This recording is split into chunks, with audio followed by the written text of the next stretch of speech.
I was raised in Miami, Florida, in a long string of Catholic schools. My family was Roman Catholic of Spanish origins. I went to a Catholic grade school, Catholic high school, Catholic college. And from the very beginning, at the age of 7, I felt that that is not who I was. That is not who I was inside. These were not the people I was meant to be with. And this was not something that I say lightly. It caused me a lot of suffering and a lot of difficulty, even at a young age. It was very, very difficult. It was difficult to not understand the religion and not understand the people that I was born to or anything that was going on around me. It was a very difficult upbringing. And this is a very personal story, so like Hannah in the morning, if I get choked up, it is still a very difficult one to tell. I think it's important to tell, or I would have flown from Miami to be here. I look to associate with anything and anyone Jewish. These feelings inside me were very strong. I didn't understand what Jewish was. I just knew that it had something to do with me. I finally converted in Miami in a lengthy process, an Orthodox process that took me 4.5 years. And that was over 25 years ago. Many, many years after this conversion, and suspecting that I could be a descendant of the Marranos or crypto-Jews of Iberia Peninsula, this suspicion came from the fact that my maternal grandmother taught me certain things. She taught me how to take dough from pastries that she taught me to make in very large quantities. She taught me how to burn in the oven without any kind of a blessing, but something that she taught me to check for blood in the eggs. She taught me many things, and when she died, she left me some Star of David earrings, and she left me a hamsa, a hand of God. She never told me that we were Jewish. She never said anything about it, but the whole time I was converting, and she had plenty of time because it took 4.5 years, the whole time I was converting, she would say to me, Mari, this is so dangerous. This is so dangerous what you're doing.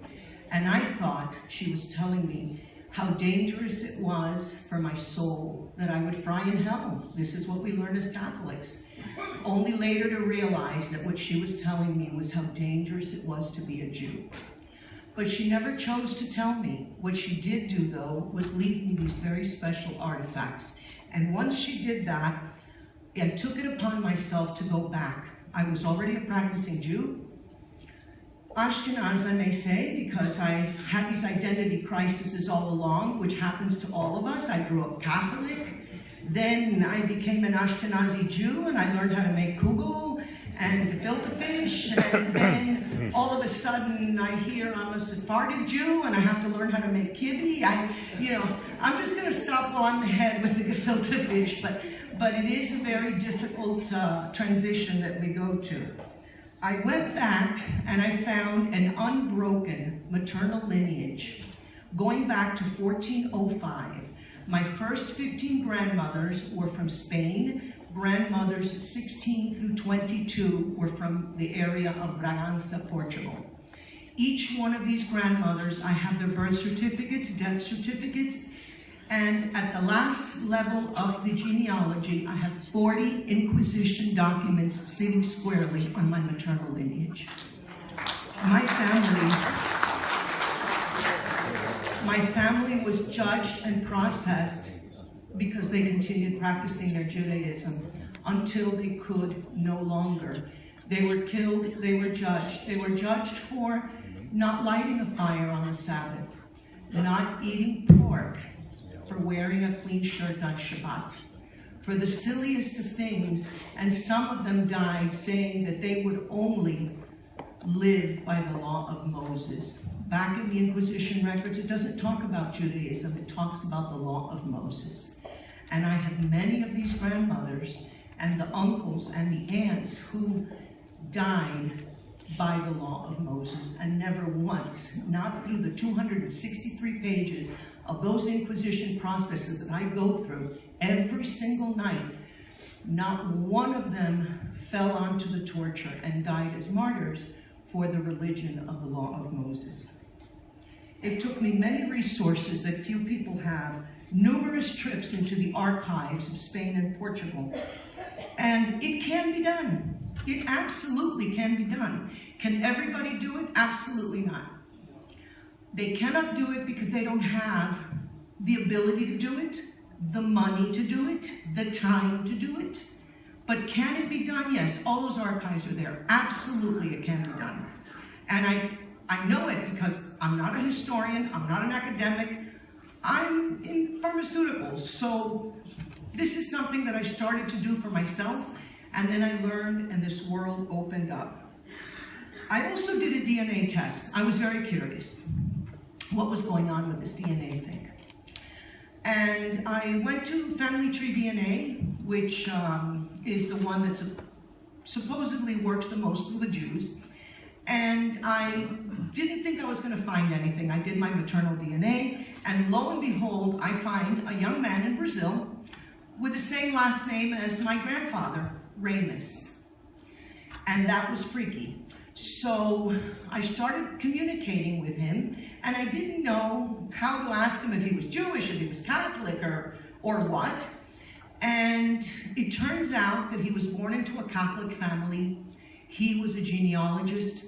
He converted. He is a practicing Jew today. And we share our 14th grandmother.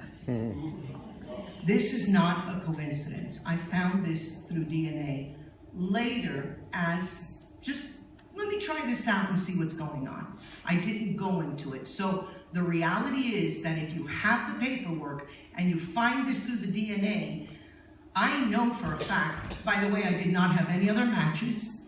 I contacted Family Tree DNA and I said, what's going on? I've seen some of my Ashkenaz friends, they have all these matches all over the map from the top to the bottom. And he said to me, your family tree was chopped down.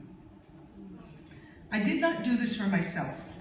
I had the strength at a very young age, not only to recognize the burning inside me, but to do something about it.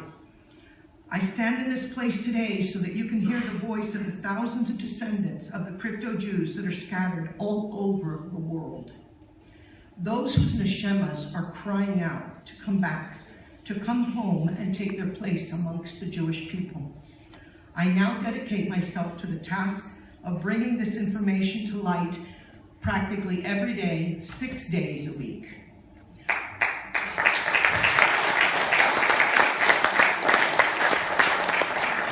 I study Inquisition documents at night.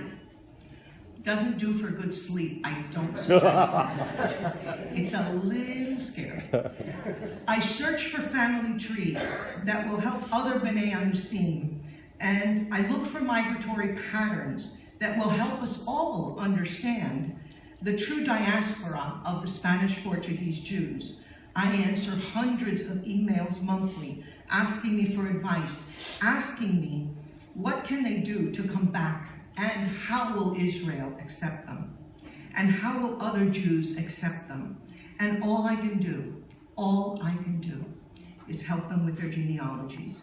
And I hold their hands through the miles. You cannot imagine the amount of hands that I hold through the miles, whether it's on Facebook, whether it's on other forms of social media, or just people that pop up on my phone. Just people pop up. And what can I really do? I give them a shoulder to cry on and an ear to listen. I feel as if I'm working in a vacuum. That is why this conference is so important. If all of these organizations that are doing this can really work together, it would be incredibly amazing, because I'm doing a lot of work on my own, but what can I really do? All I can tell them is to continue working on their genealogy, but I'm not sure that everyone knows that there are no approved Beit Dins for even conversion outside of the United States and in South America. So forget about coming back with your genealogy, forget about return certificates, forget about all of this. We're talking that someone would want to do what I did, an Orthodox conversion in Ecuador, El Salvador, Guatemala, Peru. It is not possible. They don't exist. Not a Beit Din that would be approved in Israel. And every single time that I speak to these people, every single email starts with, I can't explain it. I have a feeling that I'm Jewish. I don't know why this is the feeling that we all have. And who knows? Who knows why this is happening? Why it happened to me at the age of 7? Why this is happening? Who knows? I know I am Jewish. I know I've always been Jewish.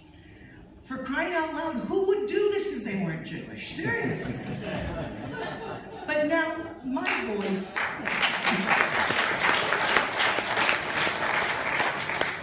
My voice is their voice. I was one of the lucky ones that made it through the maze. There's no longer a need to question, how is it possible after 500 years? I think we all understand that it's a phenomenon playing out on this stage, and each and every one of you have a front row seat right now. This is a unique time in history.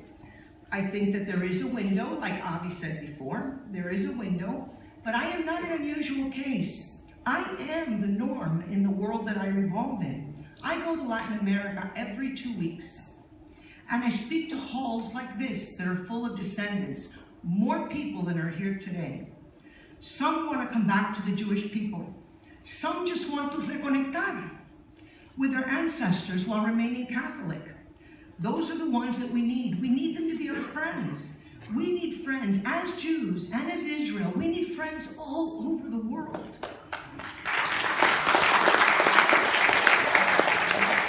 And if these people that live in Cusco, in Peru, if they can be proud that their ancestors were Jewish and see this in a positive light, then this will breed more kindness and understanding towards the Jewish people all over the world.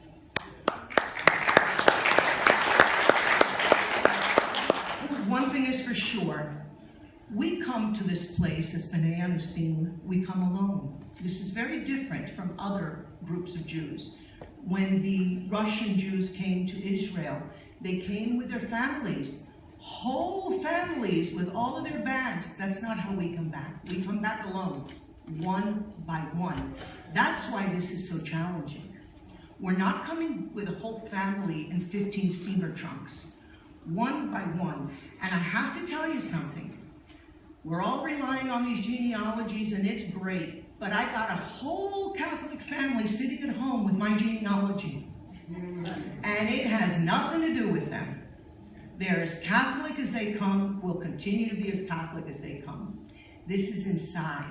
These Jewish neshamas that were born into Catholic families are coming back one by one. And perhaps that's why it's been so difficult to recognize them. It's easy to see a crowd, isn't it? Not so simple when you come back one by one. We leave everybody behind. And that flame that's in our souls is not on a piece of paper.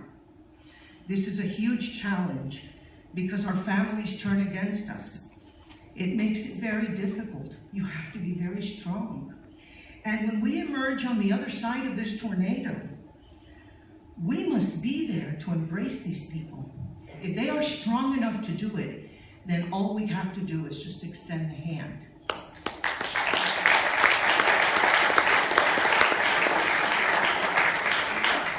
I assure you, each and every one of them have uprooted their lives to return. And as they start this journey through the darkest of tunnels, we have a responsibility to stop questioning the motives immediately of this new wave of people that will potentially increase the population of the Jewish people dramatically. We must embrace, and we must teach, and we must nurture. That is our job. It is my deepest desire that today and at this event that we are sharing be not only a historic one, but a true turning point in bringing the B'nai Anusim home. I am your future. And as has happened so many times in our history, this is a time when I can honestly say that the fate of B'nai Anusim is in each and every one of your hands. Otherwise, you would not be sitting here.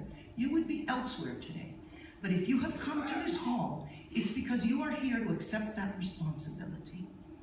Let's leave here today with concrete plans on how to begin. Let's leave with a clear vision of what must be done and what roles each of us will play. We descend from a very special people. The Spanish-Portuguese were responsible for the Jewish Golden Age. Let's revive it and bring back our glory. They are your future. Thank you.